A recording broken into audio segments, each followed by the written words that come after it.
নমস্কার বন্ধুরা, কেমন আছেন আপনারা? আশা করি সবাই ভালো আছেন। শুভলিপি ব্লগ থেকে নিয়ে এলাম আরেকটি নতুন ভিডিও। চলুন আজকে আপনাদের সঙ্গে শেয়ার করে নিই গ্রামীণ বাংলার নির্ভেজাল প্রাকৃতিক সৌন্দর্য। এটা আমার রান্নাঘরের চাল, তার উপরে উঠেছে এই কুমড়ো গাছ। কুমড়ো ফুলে রান্নাঘরের চালটা একেবারে ভরে গেছে। এই দেখুন, দেখতে পাচ্ছেন তো আমার রান্নাঘরের মাথায় কুমড়ো গাছ, লাউ গাছ কত সুন্দর উঠেছে। এই কুমড়ো ফুলগুলো সকালবেলা খুব সুন্দর ফুটে উঠেছে।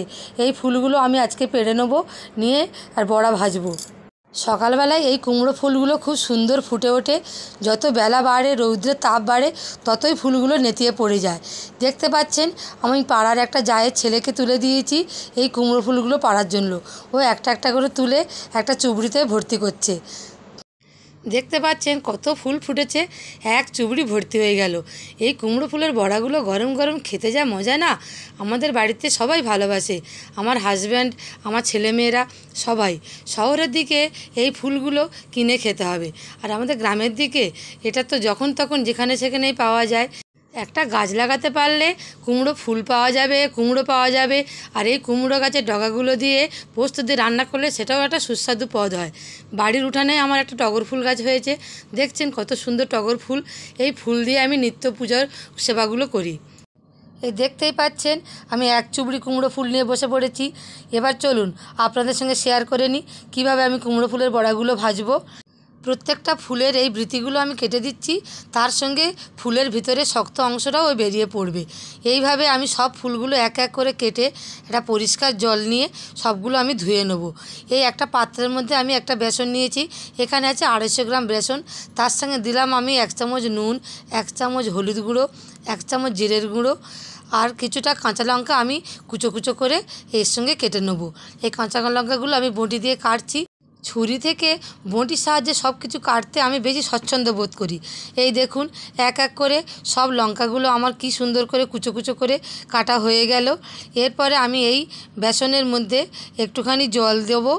জল দিয়ে সব বেসনটাকে আমি ভালোভাবে ফাটিয়ে নেব। এর মধ্যে একটু খাবার সোডাও আপনারা দিতে পারেন, আমি দিইনি। দিলে এটা খুব সুন্দর করে ফুলে ওঠে। এই দেখুন বেসনটাকে কি সুন্দর করে আমি হাত দিয়ে এবার ফাটিয়ে নিচ্ছি। বেসন যত ভালোভাবে ফাটানো হবে তত বেসনটা ভালোভাবে ফুলে উঠবে আর মচমচে হবে।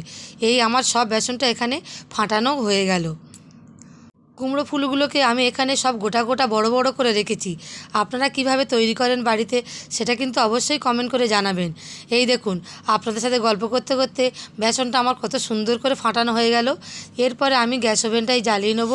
তার মধ্যে কড়াইটা এই বসিয়ে দিলাম। তার মধ্যে দিয়ে দেবো কিছুটা সাদা রিফাইন তেল। তেলটা আমার ভালোভাবে গরম হয়ে গেলে এই বেসনের মধ্যে ফুলগুলোকে আমি এপিট ওপিট খুব সুন্দর করে ডুবিয়ে নিয়ে আর এক এক করে ছেড়ে দেবো। এই দেখুন এক এক করে কুমড়ো ফুলের বড়াগুলো আমি সব ভেজে তুলে নেব। এইভাবে প্রায় দিন বিকেলবেলা করে আমি বেগুন দিয়ে, কুমড়ো দিয়ে, এই কুমড়ো ফুল দিয়ে আমি এইভাবে বড়াগুলো ভাজি।